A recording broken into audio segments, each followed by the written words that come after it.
Hi, welcome to Classic Car Cave. So we're getting at that part of the season, Christmas, snow, bad weather, cold conditions.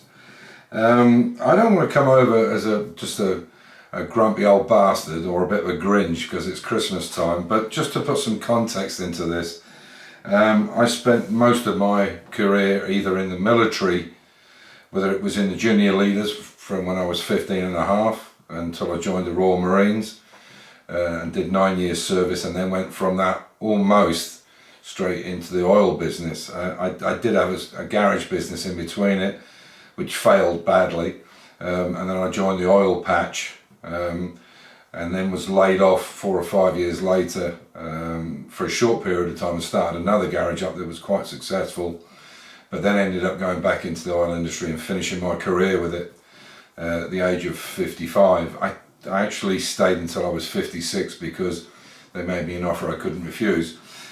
And so the reason, my wife's the same, the reason we don't have this big affinity with Christmas is because when I was in the military, if we were away on advance party to Norway because we were Arctic troops or whatever, on exercises in Norway or whatever we were doing, Christmas was just another day.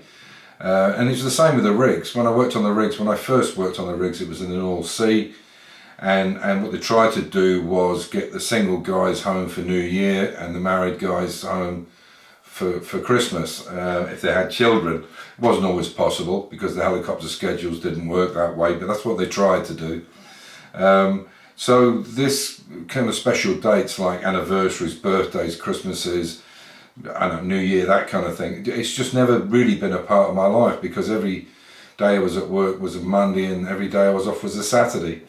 So it doesn't really loom really large in my life. So I'm not against Christmas per se, but I do think it's a time when people really are put under a lot of pressure. I mean, we have all these seasons now, with Easter and this and Valentine's Day and God knows what, And let's face it, it's all pushed on us from advertisement and this, that and the next thing. And it does put a lot of people under a lot of pressure, particularly I think at Christmas time, where it's really rammed home to people that are lonely or on their own or vulnerable or have no money or whatever, how bad life really is. And I feel quite sad in a way that, as a society, that's how we've come to see things or view things. But going back to this Christmas thing, I just think people are going out and buying stuff for other people, presents, cards, all the rest of it, and half the time, and probably more than half the time, they don't even want it anyway,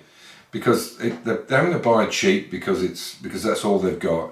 I mean, surely it would be better to not bother, Now, as I say, I'm not trying to be a Grinch or a humbug and Christmas is for kids. Probably is.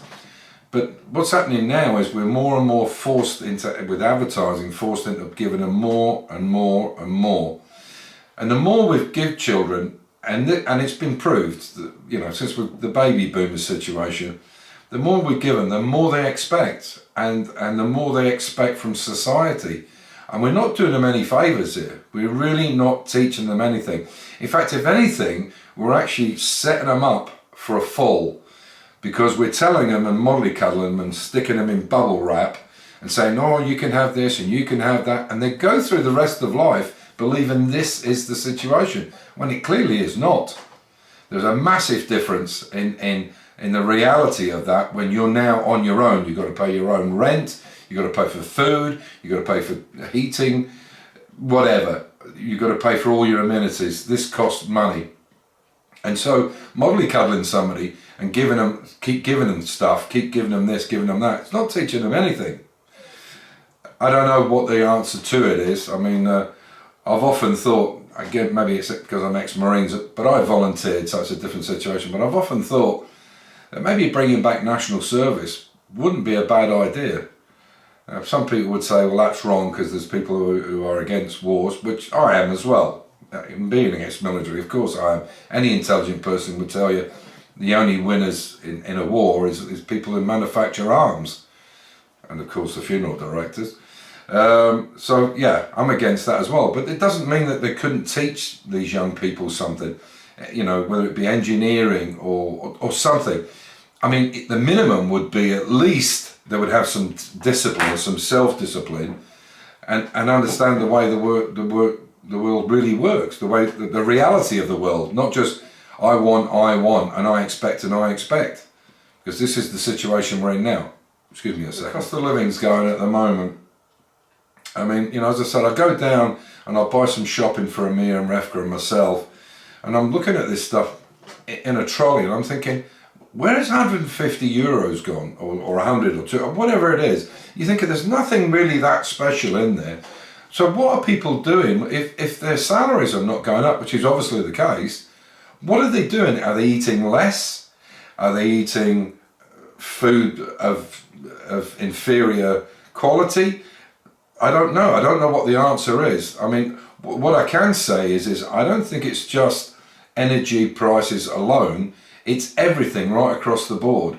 And it seems to me that there's a lot of big multinational companies who do multinational farming who are just absolutely taking the piss.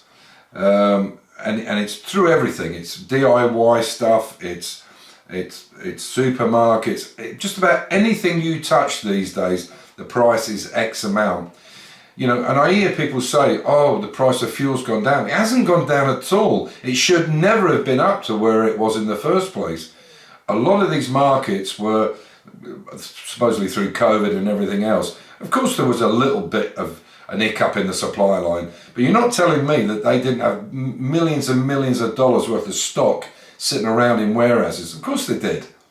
But what they've done is they've used this opportunity to inflate the prices, and we're never going to get them back down. I don't know what the answer to this is. Is it, you know, to stop buying stuff and force them into bringing the market down?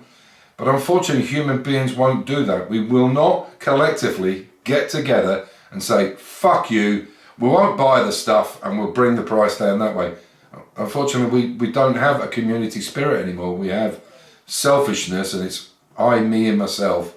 And this is the situation we're in. I think until we get to a point where we get back to a community-based situation where it's for the betterment of everybody, we're going to stay the same way. I really feel quite sad about it, to be honest. But anyway, I don't want to be a doom and gloom merchant.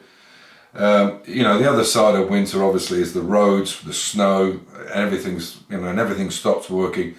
Fortunately in Austria, because we're used to having snow and quite big snows, we have all the equipment. We never have a highway or a main road that is not passable. And I know sometimes, particularly I've heard from my sister in the UK, you know, you get a bit of snow on the ground and the local councils don't have the equipment to fix even a small side road or whatever.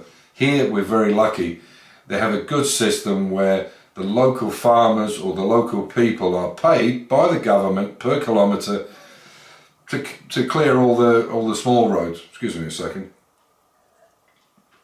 So the great thing about it is the community are looking after all our smaller roads, and then the council or the local councils or the local government are looking after all the big roads. It's a great idea. But one of the clever things they do is they use trucks that are multi-purpose, or all the backs come off and they can put graders on them, or cleaners, or blowers, or whatever. So only the cab and the chassis stay the same. They can take off the bin trucks or whatever it might be and just drive onto a jacked up different body, snowblower, whatever it might be, and just drive onto it and carry on and carry on working and make sure the streets are clean. We could take a leaf out of their book. Anyway, I just wanted to have this little bitch and moan about it, because obviously, you know, as I said, Christmas is coming up. You know, I hope everybody enjoys Christmas and has a good time off. But just think about what you're spending. And is it really needed? I mean, do the kids need an extra toy? Do the kids need an extra this? I mean, as long as they have food, clothing, and they're warm and there's a roof over their head, surely that's enough. It's just my thoughts on it. Let me know what you think. Anyway, take care, and I will wish you the best over the Christmas season. But I'll be back and do something just before Christmas. Take care, everybody. Be good to each other.